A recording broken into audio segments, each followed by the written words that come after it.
പ്രിയമുള്ളവരെ, ഒരു പുതിയ വീഡിയോയിലേക്ക് ഏവർക്കും സ്വാഗതം. നമ്മൾ ഇന്ന് പരിചയപ്പെടുത്തുന്നത് ഏറെ സൗകര്യപ്രദവും വളരെ ഉപകാരപ്രദവുമായ ഒരു ആപ്ലിക്കേഷനെ കുറിച്ചാണ്. ഇപ്പോഴത്തെ സാഹചര്യത്തിൽ ഓൺലൈൻ പഠനങ്ങൾ നടക്കുന്ന ഈ സമയത്ത് വിദ്യാർത്ഥികൾ അധ്യാപകർക്ക് അയച്ചു നൽകുന്ന പഠന പ്രവർത്തനങ്ങളും തുടർ പ്രവർത്തനങ്ങളും അതുപോലെയുള്ള വർക്ക്ഷീറ്റുകളും നമ്മുടെ ഗാലറിയിൽ വന്ന് നിറയുകയും മെമ്മറി ഫുള്ളാകുന്ന ഒരവസ്ഥയുമുണ്ട്. എന്നാൽ ആ ഇമേജുകൾ പിന്നീട് അവരുടെ പ്രവർത്തനങ്ങൾ കാണുന്നതിന് വേണ്ടിയും സൂക്ഷിച്ചു വെക്കുന്നതിനും വേണ്ടി ഉപകാരപ്രദമായ ആപ്ലിക്കേഷനാണ് ഇവിടെ പരിചയപ്പെടുത്തുന്നത്. അതിന് വേണ്ടത് നമ്മൾ പ്ലേ സ്റ്റോറിൽ നിന്ന് ഒരു ആപ്പ് ഇൻസ്റ്റാൾ ചെയ്യേണ്ടതാണ്.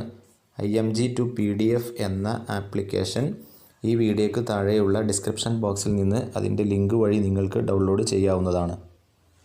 ആദ്യം നമ്മൾ വേണ്ടത് നമ്മുടെ വാട്സപ്പിൽ വരുന്ന ഇമേജുകളെ നമ്മുടെ ഗാലറിയിൽ ഉള്ളതിൽ നിന്ന് അത് ഒരു ക്ലാസ് ഗ്രൂപ്പിലേക്ക് മാറ്റിവെക്കുക. ഒരു ക്ലാസ് ക്രിയേറ്റ് ചെയ്യുക.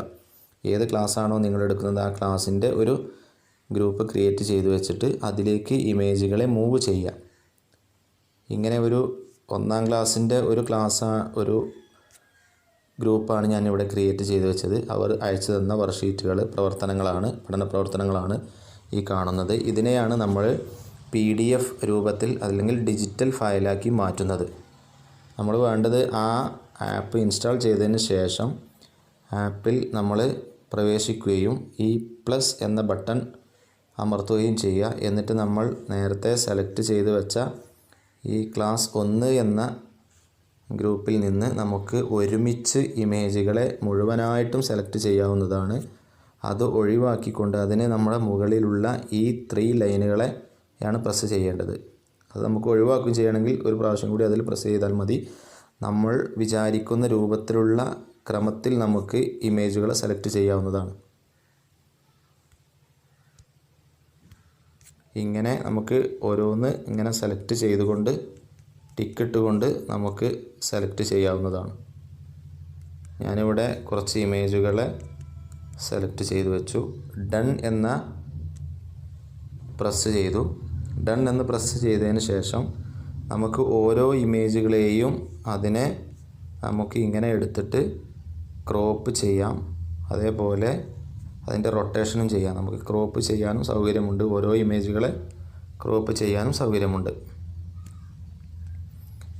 അതിനുശേഷം പിന്നീട് നമുക്ക് ഈ മുകളിൽ കാണുന്ന ഈ മെനുകളിൽ നിന്നാണ് നമ്മൾ കൺവേർട്ട് ചെയ്യുന്നത്. അതിൻ്റെ മുമ്പ് ഇതിൻ്റെ ഓർഡറുകൾ വീണ്ടും മാറ്റാൻ അവസരമുണ്ട്. ഇവിടെ മുകളിൽ കാണാം ആരോ മാർക്ക്, താഴോട്ടും മേലോട്ടും ആരോ മാർക്ക് കാണാം.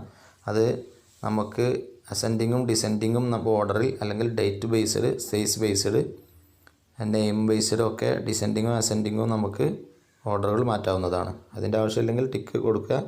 എന്നിട്ട് ഈ PDF മുകളിൽ കാണുന്ന PDFൻ്റെ ഒരു ലോഗോ കാണാം. അതിൽ പ്രസ് ചെയ്താൽ ഇങ്ങനെയുള്ള ഒരു വിൻഡോയിലേക്ക് വരും. ആ വിൻഡോയിൽ എന്താണോ നമ്മൾ പേര് കൊടുക്കാം. ഞാനിവിടെ STD1 എന്ന് ഞാൻ കൊടുത്തു. എന്നിട്ട് താഴെ പാസ്വേഡ് പ്രൊട്ടക്ഷൻ എന്ന് നൽകേണ്ടതില്ല. അത് നമ്മൾ കൊടുത്താൽ നമ്മൾ പിന്നീട് ഉപയോഗിക്കണമെങ്കിൽ നമ്മൾ പാസ്വേഡ് കൊടുത്താലേ നമുക്കത് ഉപയോഗിക്കാൻ കഴിയുള്ളൂ. അതേപോലെ താഴെ ഇവിടെ ഇമേജ് കംപ്രഷനിൽ അവിടെ ലോ എന്ന് സെലക്ട് ചെയ്താൽ മതി. അവിടെ അതിൻ്റെ ക്വാളിറ്റിയാണ് നമുക്ക് സെലക്ട് ചെയ്യാനുള്ളത്. എന്നിട്ട് OK ബട്ടൺ കൊടുത്താൽ അത് PDF ഫയലാക്കി കൺവേർട്ട് ചെയ്യുന്നതാണ്. ഇതാണ് PDF. ആദ്യത്തെ STD1 എന്നുള്ള ആ PDF ഫയൽ നമുക്ക് കാണാവുന്നതാണ്. ഇത് ഓപ്പൺ ചെയ്താൽ PDF ഓപ്പൺ ചെയ്യണമെങ്കിൽ ഒരു PDF റീഡർ വേണം. ഇതാണ് നമ്മുടെ കുട്ടികൾ അയച്ചു നൽകിയ ഈ പഠന പ്രവർത്തനങ്ങളെ നമ്മളൊരു PDF ഫയലാക്കി മാറ്റി. ഇനി ഇത് മൊബൈലിലേക്കോ, ഇത് ഷെയർ ബട്ടൺ ഉണ്ട്, റൈറ്റ് സൈഡിൽ ഷെയർ ബട്ടൺ ഉണ്ട്. നമുക്ക് വാട്സപ്പിലേക്കോ മെയിലിലേക്കോ അത് അയച്ചു നൽകി മെയിലിൽ സൂക്ഷിച്ച് വെക്കാം. അതേപോലെ വാട്സപ്പിൽ നമുക്ക് അയച്ചു നൽകാം. അതിനൊക്കെ നമുക്ക് അവസരമുണ്ട്. ഇതാണ് ഈ സൗകര്യപ്രദമായ ഈ ആപ്പിനെ കുറിച്ചുള്ള വിവരം നിങ്ങൾക്ക് നൽകുന്നത്. അതുകൊണ്ട് ഇത് ഇഷ്ടപ്പെട്ടെങ്കിൽ നിങ്ങൾ ഷെയർ ചെയ്യുക, ലൈക്ക് ചെയ്യുക.